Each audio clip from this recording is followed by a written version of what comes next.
Speaker Nancy Pelosi has named 7 Democratic lawmakers to serve as impeachment managers or prosecutors, trying to convince the Senate to convict President Trump.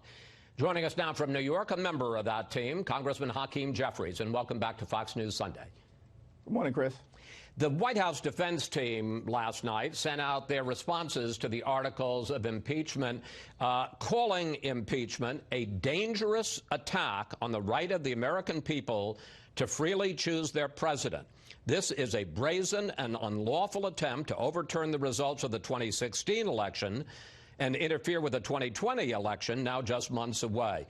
They say Democrats have been trying to impeach and remove this president since the day he took office. Our case is simple. The facts are uncontested, and the evidence is overwhelming. Donald Trump pressured a foreign government to target an American citizen for political and personal gain and withheld $391 million in military aid from a vulnerable Ukraine without justification as part of his effort to solicit foreign interference in the 2020 election. That is a corrupt abuse of power, and that is precisely why we are here right now, getting ready to proceed with a Senate trial. Let's talk about the trial. As we talk, and we're now just a little over 48 hours from when the trial will actually start with motions on Tuesday, do you, the Senate impeachment managers, do you know what the rules of this trial are going to be that you're going to have to operate under? And secondly, what about this talk that Senator McConnell is going to put out a rule that you have 2 days, 24 hours, basically 2 12-hour sessions to deliver your opening arguments? Do you have any problem with that? Well, we do not know what the rules are going to be at this moment. We certainly look forward to being able to review the resolution. The most important thing is that the American people deserve a fair trial. The Constitution deserves a fair trial. Our democracy deserves a fair trial. And we believe that a fair trial involves witnesses, it involves evidence, it involves documents. We intend to present that to the American people. We're going to proceed in a serious, solemn, and sober fashion, as we've done in the House. Now, as we transition to the Senate, we need to just follow the facts, apply the law, be guided by the Constitution, present the truth to the American people as it relates to the solicitation of foreign interference in the 2020 election. The senators are going to have to decide, the American people are going to have to decide, is that the right thing for a president to do? Should we protect the corruption of our democracy? Okay, but to answer my specific question, there is talk, and it appears that it's informed talk, that McConnell is going to say, you got 2 days. You have 24 hours, but you got 2 days, and we'll keep the Senate in session from 1 in the afternoon till 1 in the morning. Are you okay with that?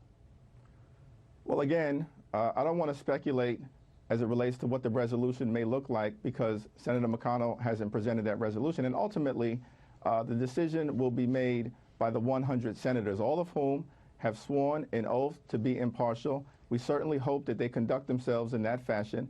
We have a very strong case to present. There were 17 different witnesses who testified in the House proceeding, 12 of whom testified publicly. Many of them were Trump appointees, individuals like Ambassador Sondland, right, who gave $1 million, of course, to Trump's inauguration, who testified under oath that this was a quid pro quo. But here's what I think a lot of people find curious, that your team, in your opening arguments, is basically going to be making 2 arguments that are completely contradictory. One, you have an overwhelming case. The case that you have built is sufficient that the president should be removed from office. But 2, we need to call more witnesses. Don't those contradict each other? They don't. There's a strong case that was developed in the House. But as was the situation in the Clinton impeachment, as Senator Graham just acknowledged, there were 3 additional witnesses, including Monica Lewinsky, who was at the center of the impeachment in 1998, who did not testify before the House proceedings, but was called to be present as it relates to what took place in the Senate. And if Senator McConnell is saying that we're going to follow the Clinton model, then let's just follow the Clinton model. What about the argument that we heard from Senator Graham in the previous segment? Why should the Senate take the time and go to the trouble to litigate whether or not they can hear from witnesses like former National Security Advisor John Bolton, when the House could have done it, and you decided that you were in too much of a rush to do that? Well, we proceeded expeditiously because, Trump's abuse of power, his pressuring of a foreign government in this instance for his own personal political gain, related to an urgent matter of national security. The notion of withholding $391 million that was allocated in a bipartisan you can't basis. have it, but again, you can't have it both ways, Congressman. You say it was an urgent matter, it was a threat, and then Nancy Pelosi waited a month to even hand over the articles of impeachment. Yeah, I'm glad you raised that, because there's two parts to this process. There is the impeachment process, and then, of course, there's the removal trial that takes place in the Senate. And Speaker Pelosi's decision, which was the right one, to temporarily, for a short period of time, hold those articles of impeachment, have created the space for us to have a discussion about a fair trial. And in that space, what we've seen is John Bolton has come forward to say he's willing to testify before the Senate. Lev Parnas has come forward to say he's willing to testify before the Senate. We've acquired additional information in terms of correspondence between the Office of Management and Budget and the Department of Defense, which says that the president was the one who directed the aid be withheld from Ukraine. We've had 5 Republican senators say that a fair trial should involve hearing from witnesses. And we've also seen that the nonpartisan Government Accountability Office has concluded that the White House broke the law. That's additional information that I would think senators who believe in a fair trial would want to hear. You heard Lindsey Graham before say, look, he doesn't want witnesses, but he says if we're going to have witnesses, and a number of other Republicans are saying this, there should be reciprocity. If Democrats get to call witnesses, then Republicans get to call witnesses. If you want, and I assume he's your top witness, former National Security Advisor John Bolton, if you want to call John Bolton and the Republicans say, well, then we're going to call Hunter Biden, are you willing to pay that price? Well, ultimately, this is a decision that the 100 senators will make, perhaps with some involvement from Chief Justice John Roberts, who's presiding over the trial. But would that be a fair trade for you? Well, what I will say, Chris, is that the standard that should apply is relevance as it relates to the central allegation in this case of the president pressuring the Ukrainian government for his own personal and political gain.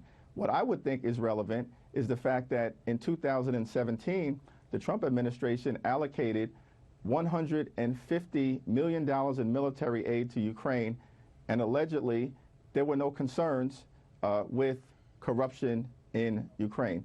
In 2018, the same Trump administration allocated $200 million in military aid to Ukraine. It was never held up. There were never any congressional hearings about alleged corruption in Ukraine under Republican control. The president had 2 different calls with the Ukrainian president in April on the 21st and well, I mean, I suppose his July argument 25th. would be that's when he became, I assume his argument would be that's when he became aware of it. Well, the key question is, what was the intervening event? Because the president had 2 calls, of course. He never mentioned the word corruption.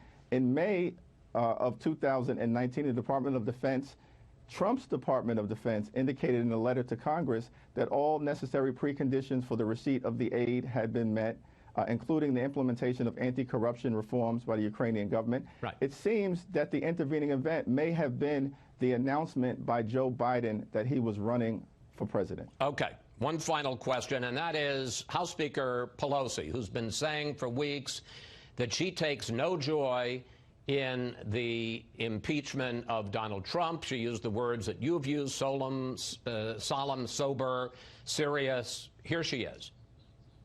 This is a very serious matter, and we take it to heart in a really solemn way. Which is why even some Democrats were surprised to see the ceremony where she signed the articles of impeachment, handing out pens like it was a celebratory bill signing. And as we can see from these pictures here, all the participants look pretty happy. Doesn't that blow a hole in your narrative that the Democrats aren't enjoying the impeachment and the effort to remove this president? I was at that ceremony, and there was no joy in that ceremony. We just saw the pictures, Congressman. There was no joy in that ceremony, and from the very beginning through the end, Speaker Pelosi has been clear that we are going to proceed in a very serious and solemn and sober fashion. We don't dislike this president. We work with this president on criminal justice reform. I did personally on the First Step Act. We work with this president to pass the U.S.-Mexico-Canada trade agreement. We work with this president to fully fund the government. But you've also been talking about impeachment, a lot of your members, since he took the oath of office. We don't dislike Donald Trump, but we do love America. We do love democracy. We do love the Constitution. And in America, no one is above the law, not even the President of the United States. George Washington, in his farewell address, said the Constitution is sacredly obligatory upon all. That means everyone. Congressman Jeffries, thank you. Thanks for your time today, and we'll, of course, be following the action on the Senate floor this week, which could go well into the evenings. Thank you, sir. Thank you, Chris.